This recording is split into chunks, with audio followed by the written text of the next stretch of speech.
चुनाव आयोग ने चुनाव की तारीखों का कर दिया है ऐलान और इसी के साथ देश में शुरू हो गया है नया राजनीतिक घमासान।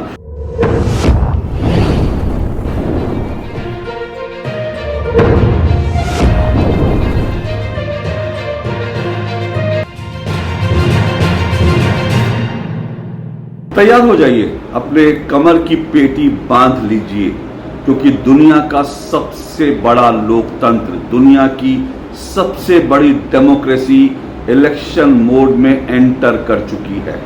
जी हां, भारत एक बार फिर से चुनाव के मोड में एंटर कर गया है। भारत यानी दुनिया का सबसे बड़ा लोकतंत्र, अब वहां पर एक बार फिर से लोग अपनी नई सरकार चुनने की प्रक्रिया शुरू कर देंगे। चुनाव आयोग ने चुनाव की तारीखों का कर दिया है ऐलान और इसी के साथ देश में शुरू हो गया है नया राजनीतिक घमासान। अगली सरकार किसकी होगी? क्या नरेंद्र मोदी एक बार फिर से लगातार तीसरी बार भारत के प्रधानमंत्री बनेंगे, या फिर इस बार जो है देश की जनता अपना फैसला बदलेगी और किसी और व्यक्ति को या किसी और गठबंधन को देश में सरकार बनाने का मौका मिलेगा? ये तमाम सवाल हैं जिनका जवाब हमें अगले 80 से 100 दिनों के अंदर मिल जाएगा।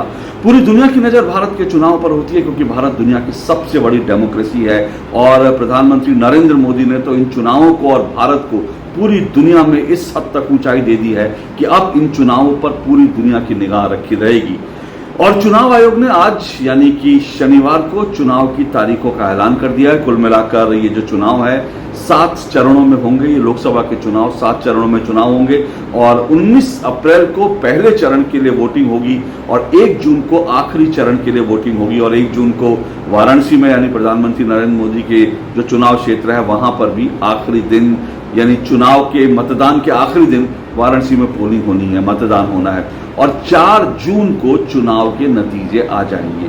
तो चुनाव आयोग ने कुल मिलाकर ये एक लंबा चुनाव जो है प्रक्रिया का ऐलान किया है। जैसा मैंने कहा 7 चरणों में ये लोकसभा चुनाव होंगे और जैसे ही चुनाव का ऐलान हुआ प्रधानमंत्री नरेंद्र मोदी ने भी इन चुनाव की तारीखों का जो है उसका स्वागत किया, उन्होंने ट्वीट किया। लेकिन दूसरी तरफ विपक्ष की तरफ से एक बार फिर से आलोचना का जो राजनीति है, आलोचना करने की जो उनकी विपक्ष की आदत है, विपक्ष अपनी आदत से बाज नहीं आया और एक बार फिर से विपक्ष ने इन चुनावों की तारीखों पर भी अपना ऐतराज जता दिया है। दरअसल चुनाव की तारीखों का ऐलान होती विपक्ष को ऐतराज इस बात पे है कि ये जो टाइम स्पैन है बहुत लंबा है, 7 चरणों में चुनाव हो रहे हैं और क्योंकि आखिरी चरण प्रधानमंत्री नरेंद्र मोदी की लोकसभा सीट का दिया गया है, इन सब को लेकर विपक्ष ये कह रहा है कि चुनाव आयोग ने दरअसल इस तरह का जो कैलेंडर है वो जारी किया है जिससे बीजेपी को फायदा होगा, प्रधानमंत्री नरेंद्र मोदी को फायदा होगा, मोदी को एक लंबा समय मिलेगा, वो देश भर में प्रचार करेंगे। तो सवाल ये है कि जो पूरा जो कैलेंडर है ये तो बीजेपी के लिए भी उतना वही कैलेंडर है जो कांग्रेस और उसके सहयोगियों के लिए है। तो इसमें अगर लंबा टाइम स्पैन जो है बीजेपी को मिल रहा है, नरेंद्र मोदी को मिल रहा है, तो उतना ही समय चुनाव प्रचार करने के लिए कांग्रेस को भी मिल रहा है। इस बात की आलोचना कांग्रेस क्यों कर रही है? क्या कांग्रेस ये कहना चाहती है कि दरअसल नरेंद्र मोदी जितना प्रचार करेंगे उससे कांग्रेस को नुकसान होगा, बीजेपी को फायदा होगा? और क्योंकि कांग्रेस के पास मोदी के बराबर या कांग्रेस क्या बल्कि यूं कहें कि विपक्ष के पास नरेंद्र मोदी की टक्कर का कोई नेता नहीं है, इसलिए विपक्ष को इस बात की चिंता है कि नरेंद्र मोदी ने अगर ज्यादा प्रचार कर लिया तो फिर कहीं जो है ऐसा ना हो कि अब की बार वास्तव में 400 पार हो जाए। और बीजेपी वैसे भी इस चुनाव प्रचार के लिए, इस चुनाव के लिए बीजेपी पहले से ही बहुत कॉन्फिडेंस दिख रही है। लेकिन जहां तक विपक्षी अलायंस की बात है, विपक्ष के नेताओं ने भी चुनाव की तारीखों का ऐलान होने के बाद कॉन्फिडेंस दिखाया तो है, लेकिन अंदर से विपक्ष कितना कॉन्फिडेंट है ये कहना थोड़ा मुश्किल है। लेकिन इससे पहले कि मैं विपक्ष की और सत्ता पक्ष की बात करूं और बाकी चीजों पर बात करूं, एक बात बता दूं कि इन चुनाव में सबसे बड़ी बात है कि इस चुनाव में इस बार जो 2024 के भारत के लोकसभा चुनाव हैं उनमें करीब 97 करोड़ लोग वोट कर सकते हैं। 97 करोड़ भारत के मतदाता हैं और ये 97 करोड़ का आंकड़ा इतना बड़ा आंकड़ा है जिसमें कह सकते हैं कि कई कॉन्टिनेंट जो हैं, यानी कि यूरोप को अगर पूरा मिला लें तो शायद अकेले यूरोप में इतनी आबादी नहीं होगी जितने भारत के मतदाता हैं। तो इसलिए इसको दुनिया का सबसे बड़ा लोकतंत्र, सबसे बड़ी डेमोक्रेसी कहा जा रहा है। पिछली बार यानी 2019 की अगर बात करें तो 2019 में करीब 91 करोड़ वोटर थे और अब 97 करोड़ वोटर हो गए हैं। तो ये जो नए वोटर हैं करीब 6 से 7 करोड़ के, ये नए वोटर क्या गुल खिलाएंगे, यानी युवा वोटर क्या गुल खिलाएंगे, ये देखना बड़ा दिलचस्प होगा। इन लोकसभा चुनाव के साथ ही विधानसभाओं की 26 जो ऐसी सीटें हैं अलग अलग राज्यों में विधानसभाओं की जो खाली पड़ी हैं, वहां पर भी उपचुनाव होगा। और उपचुनाव जहां पर चुनाव हो रहे हैं उन्हीं के साथ साथ उनको क्लब कर दिया गया है। और 4 विधानसभाओं के भी चुनाव हो रहे हैं। इनमें सिक्किम है, इसमें अरुणाचल प्रदेश है, इसमें आंध्र प्रदेश और साथ साथ उड़ीसा है। तो 4 विधानसभाओं के चुनाव भी इसके साथ साथ घोषित किए जा रहे हैं। तो अपने आप में ये बहुत बड़ा और इम्पोर्टेंट चुनाव होगा। जैसे मैंने कहा कि इस चुनाव को लेकर अब प्रतिक्रियाएं लगातार आ रही हैं और प्रधानमंत्री नरेंद्र मोदी ने इसको लेकर ट्वीट किया। प्रधानमंत्री नरेंद्र मोदी ने इस चुनाव की तारीखों को लेकर जो ट्वीट किया, उसमें प्रधानमंत्री नरेंद्र मोदी ने कहा है कि लोकतंत्र का सबसे बड़ा महापर्व उसका शुभारंभ होने जा रहा है और चुनाव आयोग ने 2024 के लोकसभा चुनावों की तारीखों की घोषणा कर दी है। बीजेपी एनडीए इन चुनाव में उतरने के लिए पूरी तरह से तैयार है। नरेंद्र मोदी अपने ट्रैक रिकॉर्ड की बात कर रहे हैं कि 10 साल का जो हमारा ट्रैक रिकॉर्ड है और उससे पहले जो इंडिया अलायंस है उसका जो कुशासन था उसकी बात कर रहे हैं। और साथ साथ नरेंद्र मोदी ये भी कह रहे हैं कि अब विकसित भारत को बनाने का जो हमारा एजेंडा उस पर हम काम करेंगे। और नरेंद्र मोदी जो हैं वो अपना जो कुल मिलाकर इस बार उनका चुनाव का मुख्य जो है वो हथियार होगा या मुख्य प्लैंक होगा, वो कह रहे हैं कि मेरा परिवार, मोदी का परिवार जो है वो, जिसको प्रधानमंत्री नरेंद्र मोदी बार बार अपनी चुनावी सभाओं में कह रहे हैं, तो वो मोदी के परिवार को लेकर के चुनाव में जा रहे हैं। और पिछली बार चौकीदार चोर है के नारे के साथ गए थे, कांग्रेस गई थी, तो उसके जवाब में बीजेपी ने अपने कहा था मैं भी चौकीदार। तो 2019 का जो चुनाव था वो चौकीदार चोर है बनाम मैं भी चौकीदार हुआ था और पूरा देश प्रधानमंत्री नरेंद्र मोदी के साथ कहने लगा था मैं भी चौकीदार। राहुल गांधी और चौकीदार चोर का जो एजेंडा पूरी तरह से फ्लॉप हुआ था। और इस बार नरेंद्र मोदी ये कह रहे हैं कि मोदी का परिवार यानी पूरा 140 करोड़ लोग जो है वो मेरा परिवार है। इस नारे के साथ बीजेपी चुनाव में जा रही है। अगर कांग्रेस की बात करें तो कांग्रेस का जो इस बार नारा दिख रहा है अभी, वो कह रहे हैं कि हाथ बदलेगा हालात, यानी वो कह रहे हैं कि कांग्रेस का जो चुनाव चिन्ह हाथ है उससे अब देश के हालात बदलेंगे। ये तो ठीक है, अपनी चुनावी नारा अपनी जगह है, लेकिन कांग्रेस ने एक बार फिर जो अपनी कह सकते हैं जो ब्लंडर किया है वो ये कि चुनाव आयोग को लेकर, चुनाव की तारीखों को लेकर और एक बार फिर से लोकतंत्र, आखिरी चुनाव, इस तरह के जुमले जो हैं कांग्रेस ने उछाले हैं। मल्लिकार्जुन खड़गे कांग्रेस के अध्यक्ष हैं, वो कह रहे हैं कि एक बार जो है लोकतंत्र को बचाने का ये आखिरी मौका हो सकता है, इस तरह की बात कर रहे हैं। तो ये उनकी नर्वसनेस दिखा रहा है और दरअसल ये दिखा रहा है कि वो आम जनता को डरा करके वोट लेना चाहते हैं।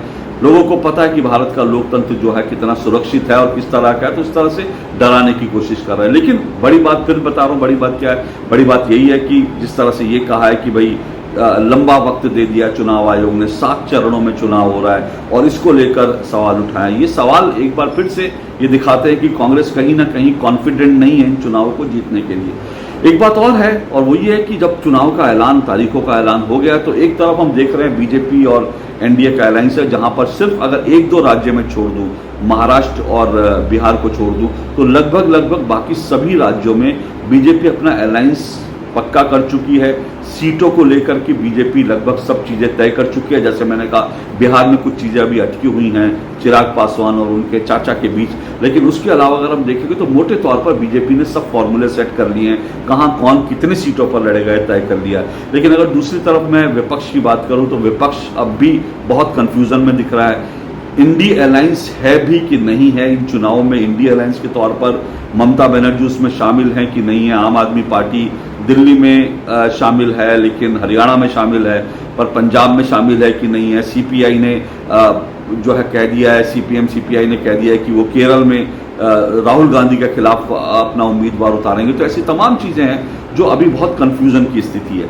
अब चुनाव की तारीखों का ऐलान हो गया, अगर अब भी आप में इस तरह का कंफ्यूजन है तो जनता के बीच ये कोई अच्छा मैसेज नहीं जाता। जनता की जब मैं बात करता हूं तो देखिए, मोटे तौर पर ऐसा इस बार चुनाव में ये इंटरेस्टिंग चुनाव है और ये मेरे ख्याल से इस तरह का चुनाव है शायद जो है बड़े अरसे के बाद, जब इंदिरा गांधी थी, उसके पहले पंडित जवाहरलाल नेहरू थे, उस वक्त का दौर छोड़ दें तो ये बड़े अरसे के बाद देश में ऐसा चुनाव हो रहा है। जब आम जनता या मतदाता जो है वो ये मानकर चल रहे हैं, वो मानकर बैठे हैं कि अगली सरकार देश में किसकी होगी, और ये मुझे बताने की ज़रूरत नहीं है, सभी लोग ये मानकर चल रहे हैं कि अगली सरकार नरेंद्र मोदी की होगी, प्रधानमंत्री नरेंद्र मोदी तीसरी बार लगातार जो है दिल्ली की सत्ता संभालेंगे, तीसरी बार लगातार वो प्रधानमंत्री पद की शपथ लेंगे, ये लोग मानकर चल रहे हैं। बीजेपी कह रही है अब की बार 400 पार, 400 सीटें होंगी या नहीं होंगी, ये सवाल है इस बार। यानी दिलचस्प बात क्या है, दिलचस्प बात ये कि इस बार ये चर्चा नहीं है, चर्चा चुनाव को लेकर चर्चा ये नहीं है कि बीजेपी चुनाव जीतेगी या कांग्रेस चुनाव जीतेगी, बीजेपी एनडीए सरकार बनाएगी या इंडिया अलायंस सरकार बनाएगी। चर्चा ये है कि बीजेपी 400 सीटें लेगी या नहीं ले पाएगी। तो सोचिए कि किस तरह से नैरेटिव को पूरा बदल दिया नरेंद्र मोदी ने, चर्चा में ये ला दिया कि 400 सीट होंगी कि नहीं होंगी।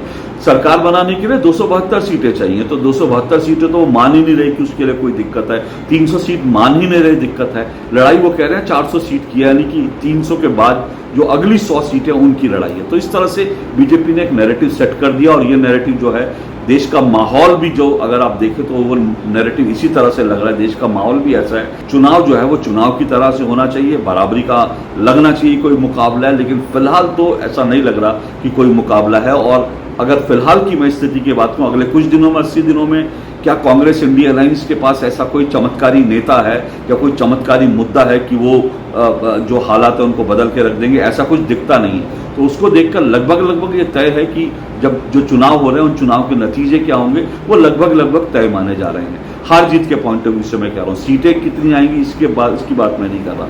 तो जब ये तय है कि सरकार किसकी होगी, ये तय है कि प्रधानमंत्री कौन होगा, तो ऐसे में ये चुनाव जो है अब इंटरेस्टिंग, बीजेपी के सामने चुनौती है कि अपने वोटर्स को निकाल करके लाना, अपने वोटर्स को, किसी वोटर को, बीजेपी के वोटर को ये नहीं लगना चाहिए कि जो है हम तो चुनाव जीते हुए हैं तो वोट नहीं भी देंगे तो क्या होगा। तो ये जो है इस तरह की भावना बीजेपी के जो वोटर्स हैं उनके मन में ना आए। बीजेपी के सामने चुनौती ये है, इंडिया अलायंस के सामने चुनौती ये है कि अपने वोटर्स को, अपने समर्थकों को ये भरोसा दे कि भाई हम लड़ाई में हैं और ये मुकाबला अभी बाजी हाथ से गई नहीं है, हम लड़ाई में हैं और अभी भी कोशिश करेंगे तो हम चुनाव को जीत सकते हैं, ऐसा भरोसा दिलाना है। लेकिन इन सब के बीच नतीजे 4 जून को आएंगे, 4 जून का इंतजार कीजिए। और 4 जून को मंगलवार है, हनुमान जी का दिन है, राम मंदिर तैयार है। हनुमान जी किसके ऊपर कृपा करेंगे, किसको गदा मारेंगे, ये तो आप अभी से अंदाज़ा लगा सकते हैं। लेकिन फिर भी चुनाव की तरीके से हो, इंटरेस्टिंग हो, चुनाव में कुछ फाइट होती दिखे, ये सबकी उम्मीद है। लेकिन जैसा मैंने कहा कि इस बार चुनाव में कम से कम घमासान तो दिख रहा है, ऐलान के बाद ये तो दिख रहा है कि राजनीतिक घमासान तो होगा, लेकिन नतीजे क्या होंगे इसको लेकर फिलहाल आज के दिन लोगों के मन में कोई संशय नहीं है। और ये इन चुनावों की सबसे बड़ी बात है। आज के लिए इतना ही, नमस्कार।